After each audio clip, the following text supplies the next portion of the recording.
Welcome to the Shine from the Inside newsletter audio edition.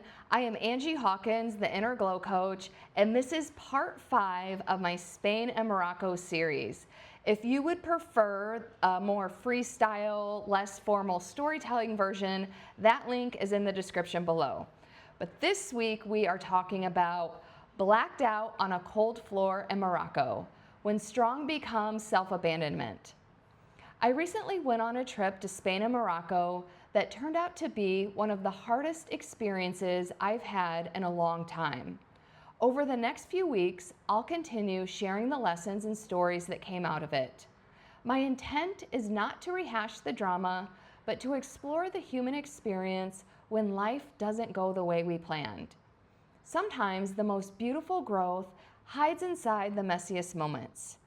These posts will be written in a more personal, I-me storytelling style, but no matter where you live, where you've traveled, or what you're walking through right now, I think you'll find a piece of your own story in mine. Was I drugged? Because I'm half unconscious and can't seem to move my body, this terror-fueled thought is only in my brain. I become more coherent as the sensation of the cold floor intensifies on my right cheek. What happened? Why am I lying on the floor? The terror escapes the confinement of my brain and moves into a full-blown panic attack that consumes my entire body as I regain more consciousness, but still feel very cloudy and confused.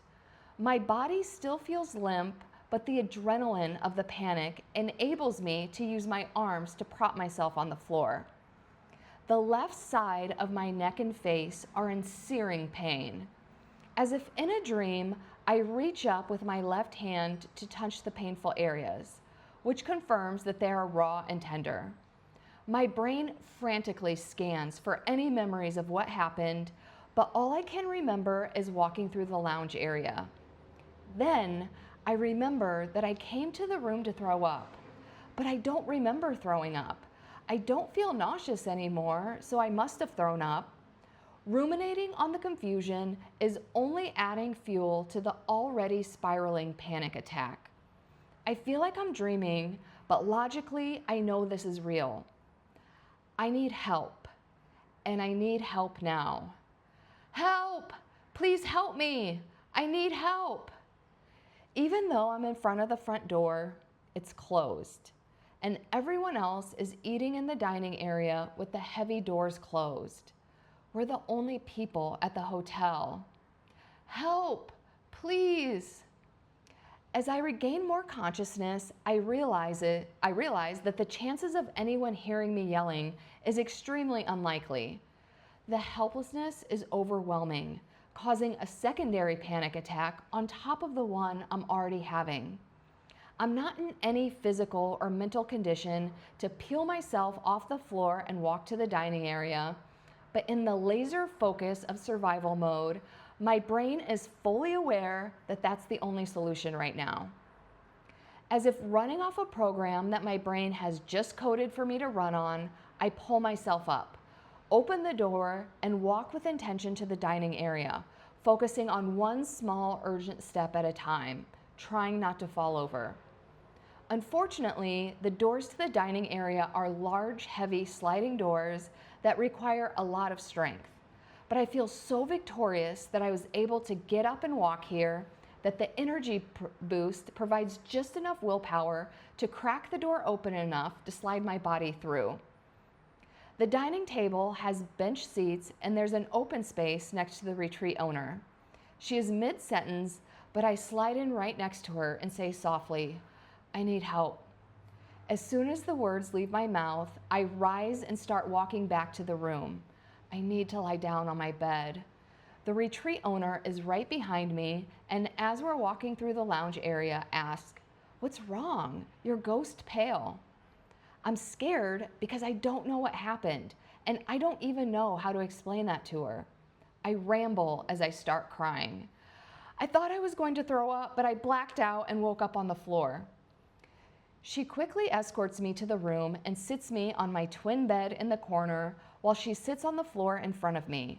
I'm trying to tell her what happened, but the emotional intensity of having 2 panic attacks at once is too much and I can't speak coherently. She wraps her arms around me in a huge hug and whispers in my ear, "Breathe with me." She is taking deep, intentional breaths, which feels good against my chest. After feeling a series of her breaths, I realize that I'm hyperventilating and she's trying to regulate my breathing. It feels impossible to breathe right now, but I'm determined to try. I begin to pay attention to her breaths and try to mimic hers with my own. After a few minutes, my breathing is that of a sane person and she releases the hug. Much calmer, I explain, "We were sitting there talking and suddenly I felt like I was going to throw up. So I left to come in here, but all I remember is walking through the lounge area and the next thing I knew, I woke up on the floor. I was yelling for help, but nobody could hear me." I started crying harder from the memory of sheer hopelessness. "Did you hit your head?" she asked. "I don't know, but my face and neck are sore." I reach up to touch the tender areas. "I think you fell on the door. You have a handle mark on your neck." She looks at my face, inspecting for other signs of injury. "Your ear is bleeding a little." I reach up to my ear. That's when I realize that I'm not wearing earrings. I was wearing hoop earrings at dinner. "Where are my earrings?" I wonder out loud. We both scan our surroundings and quickly locate my earrings neatly placed on the nightstand. One of the hoops is bent out of shape and has a chunk of skin on it. I panic and reach up to my ear, but thankfully, the part that's bleeding is where the ear attaches to my head, not my earlobe. The fact that my earrings were off when I went to the dining room for help creates more questions than answers. I suddenly remember something else. Where are my glasses? Again, we both scan the room and immediately see my glasses on the bed. Luckily, they are unscathed. I must have taken them off before I threw up, I assume. "You threw up?" "I don't remember, but I must have."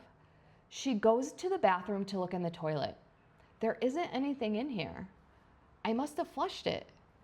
"Do you taste it in your mouth?" Good point. I take a moment to taste my mouth. No, that's so weird because I was so nauseous. My brain is thinking more clearly now that I'm breathing normally, but it's concerning that I took off my earrings seemingly after I fell, but didn't have either on when I woke up. "How long was I gone?" I ask. "About 10 minutes. 10 minutes? What the hell was I doing for 10 whole minutes?" "Well, maybe it was only 5. I feel like she's reducing the amount of time so that I don't start hyperventilating again. But 5 minutes is still a long time to be blacked out. Also, the left side of my face and neck are sore, but I woke up with my right cheek on the floor. I must have fallen once, took off my earrings, and fell again. I have no idea though. What's happening? I already feel betrayed by this trip. Now I feel betrayed by my own body. She checks my eyes and asks a few more questions about my head. After talking for a while, she leaves when my roommate arrives. Then we both get ready for bed. I inspect my face in the mirror and there is bleeding skin above my left eyebrow, a rip on my left ear where it meets my head, a clear imprint of the door handle on the left side of my neck, and my neck and jaw are throbbing in pain. I try to sleep, but between the physical pain and not feeling safe in my body, I only manage to sleep for a few hours. I can't move my head at all to the left, and I'm still in a lot of pain. I have taken ibuprofen, but it's like eating candy to manage pain. Since I can't turn my neck, I can't surf today, but I can't say I'm disappointed about it, although being in this much pain doesn't seem like a break from the torture of the cold water. As we eat breakfast, someone asks me how I'm feeling. I feel like shit. I didn't sleep, I'm anxious, I don't feel safe in my own body, I can't turn my neck, and I'm in agonizing pain. But instead I respond, Not good. I'm in a lot of pain and I'm scared about what happened because it may happen again. I'm met with a chorus of toxic positivity. You'll be okay. It won't happen again. Everything happens for a reason. Just think of it as a reset. Maybe you're just stressed. No shit, I'm stressed. This trip sucks. I had an awful experience and it feels dismissive to be encouraged to brush it off immediately as if it didn't happen. The anxiety grips my chest even harder. I don't need optimism right now. I need someone to say, I understand how you're feeling. What do you need? However, there is one helpful comment. I have codeine if you need some. Yes, please. After everyone leaves to go surfing, I try to take a nap, but my neck hurts too much because the codeine hasn't kicked in yet. It feels lonely being at the hotel by myself, so I take a walk on the beach. My anxiety is through the roof as the chilly, dusty air reminds me that this walk is only a slight relief from surfing. I'm scared about what happened last night. I don't feel safe in my body, and I feel really turned off about how everyone seems to be dismissing my experience. I just want space to feel how I feel. I feel angry at everyone on the retreat. But then I redirect my thoughts from playing the victim and blaming everyone around me to having an epiphany. I haven't been giving myself space to feel how I feel. In less than a week, my flight was delayed, causing an overnight stay in a twin bed in cold, rainy Germany. I missed 18 hours of my time in Spain. I still had to pay for my room in Spain for the night I wasn't there. I messed up the bus station address in Malaga and had to pay $200 for an Uber to the ferry. The hotel employee tried to make their problems my problems. The lady on the airplane tried to make her problem my problem. Having a shared room, sleeping in another twin bed, having a shared room at the same price of a single room, constantly covered in dust like Pigpen, the freezing ocean, the agility-less wetsuit, the crowded surfing conditions, getting hit on the wrist, and overall joyless surfing. The entire time I've been wearing the mask of the strong one, telling myself that everything is fine and that I can handle it. I'm tired of being strong. Everything is not fine, and I'm tired of handling it. I regret coming on this trip. There it is. The feeling that I have been avoiding since Germany. I finally allow myself space to feel how I feel and have a total emotional breakdown on the beach, ugly crying and all, relieving me of the burden of suppressing the emotional weight of the immense regret. To be continued in part 6. Glow tip: when strong becomes self-abandonment. In Morocco, I kept blaming everyone else for how misunderstood I felt. I told myself they aren't giving me space to feel my feelings about this experience. But the truth is, nothing externally was withholding that from me. I was doing it to myself. In less than a week, I had been through an emotional roller coaster, powering through the discomfort and pretending I was fine. But that day, standing on the edge of the ocean, I realized I wasn't unsafe because of what was happening around me. I was unsafe because I was abandoning myself inside of it. When I finally stopped running from the discomfort and just let myself feel the fear, the exhaustion, and the grief, my body unclenched. My breath returned. My nervous system finally got the message it had been waiting for. You're safe now. That's what emotional safety really is. Learning to create calm inside of yourself despite the world blowing up around you. Because when you can hold space for your own experiences, you stop needing anyone else to. And that's when you glow from the inside out. And if you're ready to stop running from your feelings, I will tell you firsthand that emotional regulation is one of the best things you can do to feel safe in your own body.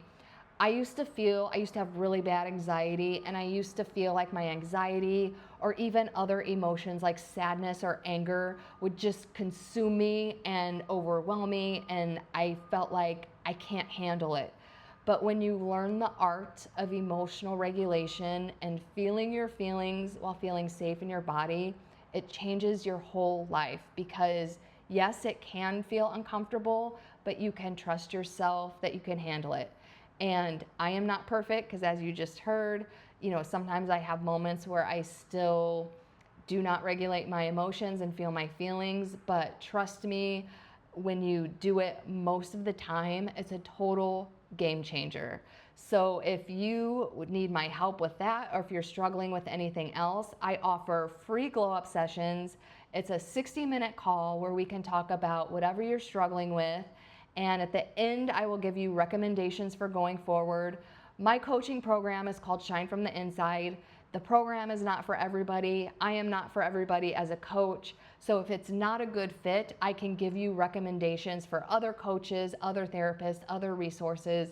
The entire goal is to get you help. So I will see you next week for part 6 of Spain and Morocco. Bye.